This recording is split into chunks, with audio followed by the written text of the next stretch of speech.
नमस्कार बच्चों, आज हम पढ़ेंगे ग्रामर का चैप्टर नंबर 10 जिसका नाम है विशेषण। विशेषण जैसे कि आप सबको पता है, इंग्लिश में से कहा जाता है एडजेक्टिव और हिंदी में आपको पता है कि विशेषण किसे कहा जाता है। तो विशेषण क्या है आप लोगों को पता ही है, फिर भी आइए आगे पढ़ते हैं। प्रात नभ था बहुत नीला शंख जैसे, भोर का नभ शंख से लिपा हुआ चौका अभी गीला पड़ा है। बहुत काली सिल जरा से लाल केसर की, जैसे धुल गई हो स्लेट पर या लाल खड़िया चौक। मल दी हो किसी ने नील जल में, या किसी की गौर झिलमिल देह जैसे हिल रही हो। शमशेर बहादुर सिंह। प्रस्तुत कविता में आए विशेषता बताने वाले सभी शब्दों को नीचे दिए गए स्थान पर लिखिए। तो जितने भी इस कविता में विशेषता बताने वाले शब्द हैं उन सबको आपको नीचे लिखना है। तो आप इसमें से ढूंढेंगे, जैसे नीला,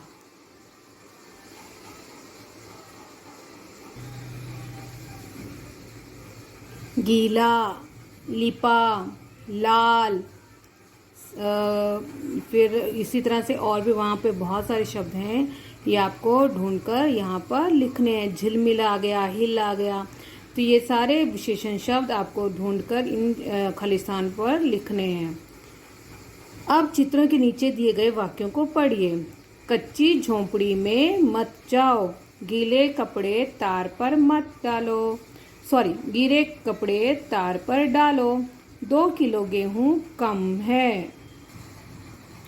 नन्ही चींटियां दाना लेकर जा रही थीं। कोई लड़का वहां आया था। 2 घुड़सवार उधर से गुजरे। उपर्युक्त वाक्यों में रंगीन शब्द संज्ञा शब्दों की विशेषता बता रहे हैं। जैसे ये जितने भी रंगीन शब्द हैं, ये नन्ही, कोई, 2, ये सारे शब्द क्या हैं, संज्ञा की विशेषता बता रहे हैं। तो इन वाक्यों में कच्ची, गीले, 2 किलो, नन्ही, कोई तथा 2 विशेषण शब्द हैं जो झोंपड़ी, कपड़े, गेहूं, चींटियां, लड़का तथा घुड़सवार, इन सभी संज्ञा शब्दों की विशेषता बता रहे हैं।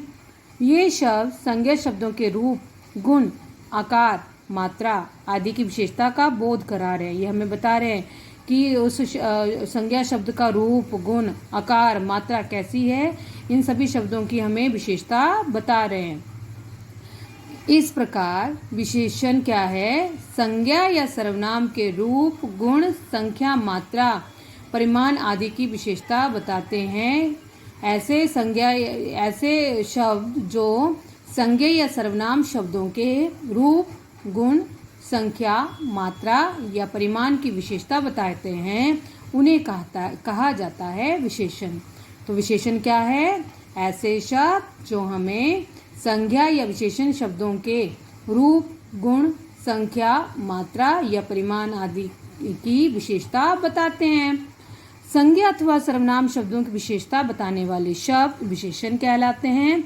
वही वे संज्ञा अथवा सर्वनाम शब्द जिनकी विशेषता बताई जाती है वे विशेष्य कहलाते हैं। यानी देखिए, नन्ही क्या है, यहाँ पर विशेषता है, तो ये है विशेषण शब्द। और ये नन्ही किसकी विशेषता है, चींटियां की, तो ये चींटियां क्या है, विशेष्य, जिसकी विशेषता बताई जा रही है। यहाँ पे चींटियों की विशेषता बताई, तो चींटियां हैं विशेष्य, और जो विशेषता बताई जा रही है वो है विशेषण। उसी तरह से कोई लड़का में लड़का है विशेष्य और कोई है विशेषण, जिसकी विशेषता बताई जा रही है, लड़का की विशेषता बताई जा रही है तो वो है विशेष्य, और जो विशेषता बताई जा रही है वो है हमारा विशेषण। उसी तरह से घुड़सवार, जिसकी विशेषता बताई जा रही है और जो विशेषता है वो है 2, तो घुड़सवार है विशेष्य और 2 है विशेषण। जैसे खूंखार शेर दहाड़ रहा है। खूंखार ये है उसकी विशेषता, ये है विशेषण शब्द, और विशेष्य है शेर। बाहर कोई व्यक्ति घंटी बजा रहा है। विशेषण शब्द है कोई और विशेष्य है व्यक्ति। विशेषण के भेद, विशेषण के कितने भेद हैं, विशेषण के हैं 4 भेद, गुणवाचक, परिमाणवाचक, संख्यावाचक और सार्वनामिक। तो विशेषण के कितने भेद हैं, 4 गुणवाचक, परिमाणवाचक, संख्यावाचक और सार्वनामिक विशेषण। गुणवाचक विशेषण जैसे नाम से पता चल रहा है जिसमें गुण है ना। रोहन और प्रवीण 2 भाई हैं। रोहन बड़ा और चंचल है, वह बुद्धिमान भी है। प्रवीण छोटा है लेकिन समझदार है। दोनों भाई मिलनसार हैं। रोहन को अपनी नीली पीली गाड़ियों से खेलना बहुत पसंद है, जबकि प्रवीण अपनी मोटी मोटी किताबों में खोया रहता है। यहाँ पे 2 भाइयों की बात हो रही है, रोहन और प्रवीण। दोनों की विशेषता बताई जा रही है, दोनों के गुण बताए जा रहे हैं, जैसे बड़ा, चंचल, बुद्धिमान, छोटा, समझदार, मिलनसार, नीली पीली, मोटी मोटी, है ना। तो आपने देखा उपयुक्त वाक्यों में रंगीन शब्द संज्ञा शब्दों के आकार प्रकार बता रहे हैं, गुण दोष बता रहे हैं, रंग रूप बता रहे हैं, उनका स्वभाव बता रहे हैं, ये सब बोध करा रहे हैं ना। तो ये हैं हमारे गुणवाचक विशेषण। तो इस प्रकार गुणवाचक विशेषण क्या हुआ, जो विशेषण शब्द किसी संज्ञा या सर्वनाम के, तो गुणवाचक विशेषण क्या है, ऐसे विशेषण शब्द जो संज्ञा या सर्वनाम शब्दों के आकार प्रकार, गुण दोष, रंग रूप, स्वभाव आदि का बोध कराते हैं, उन्हें कहा जाता है गुणवाचक विशेषण। तो आकार प्रकार में देखिए क्या आता है, आकार प्रकार, है ना, उसका शेप और शेप कैसी है, उसकी बनावट कैसी है, उसके बारे में। ऊंचा, लंबा, छोटा, गोल, नुकीला, चौकोर, स्थूल, हल्का, भारी, खुरदरा, मोटा, चौड़ा, तिकोना आदि, ये हैं शेप्स, है ना। फिर हैं गुण, वो चंचल, बुद्धिमान, समझदार, मिलनसार, परिश्रमी, ईमानदार, चतुर, परोपकारी, शक्तिशाली, प्रतिभाशाली, सच्चा, दयालु, योग्य, उदार, पवित्र और अच्छा। उसी तरह से दोष भी आते हैं इसी में, दुष्ट है, अपवित्र, घिनौना, अयोग्य, क्रोधी, बुरा, पापी, अहंकारी, शैतान, चालाक, आलसी, कठोर, नीच, भयानक आदि। रंग रूप, गोरा है, काला, सुंदर, कोमल, आकर्षक, नीला, पीला, सुनहरा, गुलाबी आदि उसका रंग है, उसका रूप है। स्वभाव, धीर, गंभीर, मजाकिया, क्रोधी, चालाक, बुद्धिमान, शांत आदि।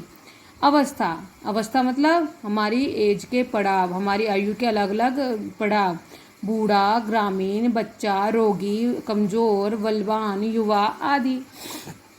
स्थिति, उसकी कंडीशन कैसी है, उदास, प्रसन्न, अमीर, गरीब, ऊपरी, बाहरी, स्थिर, डावाडोल, अगला, पिछला आदि।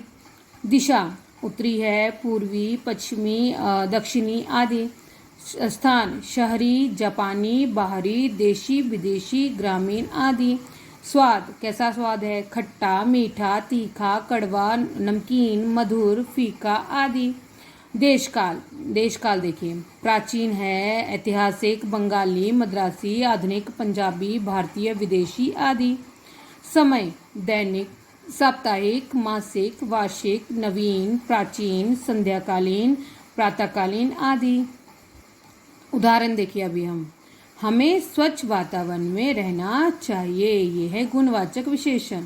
मेरे पास नीली कार है, रंग बताया जा रहा है, यह है गुणवाचक विशेषण। नेहा ने सुंदर नृत्य प्रस्तुत किया, यह उसकी विशेषता, गुण, यह है गुणवाचक। परिश्रमी बच्चे सदैव सफल होते हैं, गुणवाचक। शक्तिशाली व्यक्ति को ही क्षमा शोभा देती, यह है गुणवाचक। वाक्यों में से यदि गुणवाचक विशेषण छांटने हो तो संज्ञा के साथ कैसा कैसी लगाकर प्रश्न का उत्तर ढूंढना चाहिए जो गुणवाचक विशेषण होते हैं। तो जैसे यहाँ पे है, नेहा ने कैसा नृत्य प्रस्तुत किया, तो हमें उत्तर मिल रहा है नेहा ने सुंदर नृत्य प्रस्तुत किया।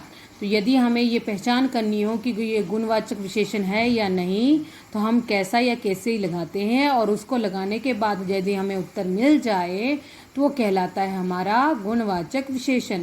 जैसे मान लो कि आपको ये वाक्य दिया गया है कि नेहा ने सुंदर नृत्य प्रस्तुत किया, तो आप अपने आप से ये प्रश्न करेंगे कि नेहा ने कैसा नृत्य प्रस्तुत किया, तो आपको उत्तर मिल रहा है कि नेहा ने सुंदर नृत्य प्रस्तुत किया। ये है हमारा गुणवाचक विशेषण। अभी है परिमाणवाचक विशेषण। परिमाण यानी माप तोल। त्योहार के अवसर पर बाजार बहुत सजा हुआ था। मैं अपने मम्मी पापा के साथ बाजार गई, वहाँ बहुत सारी दुकानें सजी हुई थी। रोहन 3-4 मीटर कपड़ा ले रहा था तो चारू 4 किलो मिठाई तुलवा रही थी। मैंने और मेरी माँ ने भी खरीदारी की। मैंने अपनी गुड़िया की फ्रॉक के लिए 1 मीटर लाल कपड़ा खरीदा। मेरी माँ ने 4 लीटर दूध, 500 ग्राम जीरा पाउडर तथा कुछ किलो घी खरीदा। तो आपने ये देखा कि ऊपर जितने भी शब्द दिए गए हैं, जितने भी रंगीन शब्द हैं, इन सब में क्या बताई जा रही है? मात्रा बताई जा रही है ना। तो जो कुछ शब्द संज्ञा शब्दों की मात्रा, उसका मापतोल संबंधी विशेषता बता रहे हैं, यही कहलाते हैं हमारे परिमाणवाचक विशेषण। ये मापतोल संबंधी विशेषता बताने वाले शब्द ही परिमाणवाचक विशेषण कहलाते हैं। परिमाण का अर्थ होता है मापतोल। इस प्रकार जो विशेषण शब्द संज्ञा शब्दों के परिमाण संबंधी विशेषता का बोध कराते हैं वे परिमाणवाचक विशेषण कहलाते हैं। जो संज्ञा शब्द हमें जो विशेषण शब्द हमें संज्ञा शब्दों के परिमाण यानी उसकी माप, मात्रा, तोल के बारे में बताते हैं, वे कहलाते हैं परिमाणवाचक विशेषण। परिमाणवाचक विशेषण अपनी निश्चितता और अनिश्चितता की वजह से 2 प्रकार के होते हैं। अगर निश्चित है तो वो अलग है और अनिश्चित है तो वो अलग है। यानी परिमाणवाचक विशेषण के 2 भेद हैं, एक निश्चित परिमाणवाचक, दूसरा अनिश्चित परिमाणवाचक विशेषण। निश्चित जिसमें निश्चित ही रहती है, मात्रा, माप या तोल निश्चित ही बताया जाता है, वो है हमारा निश्चित परिमाणवाचक विशेषण। जिन विशेषण शब्दों से किसी वस्तु या पदार्थ की निश्चित मात्रा का बोध होता है उन्हें निश्चित परिमाणवाचक विशेषण कहते हैं। जैसे अंजलि ने 2 किलो अनार खरीदे। ये तो निश्चित ही है कि कितने खरीदे, 2 किलो, ना तो 1 किलो खरीदे ना 3 किलो। हमें पूरा पता है कि उसने 2 किलो अनार खरीदे हैं, तो ये है हमारा निश्चित परिमाणवाचक विशेषण। दूसरा है हमारा अनिश्चित परिमाणवाचक विशेषण। तो जिन विशेषण शब्दों से किसी वस्तु या पदार्थ की निश्चित मात्रा या मापतोल का बोध नहीं होता है उन्हें कहा जाता है अनिश्चित परिमाणवाचक विशेषण। जैसे खीर में कम चीनी डालना। ये कम कितनी कम हमें नहीं पता है। 1 कटोरी डालनी है, 2 कटोरी डालनी है, 4 चम्मच डालने हैं, 5 चम्मच डालने हैं। निश्चित मात्रा वहाँ पर नहीं दी गई है, निश्चित तौल वहाँ पे नहीं बताया गया, इसलिए ये है हमारा अनिश्चित परिमाणवाचक विशेषण। फिर है हमारा थोड़ी दाल और थोड़े चने खरीद लेता हूँ।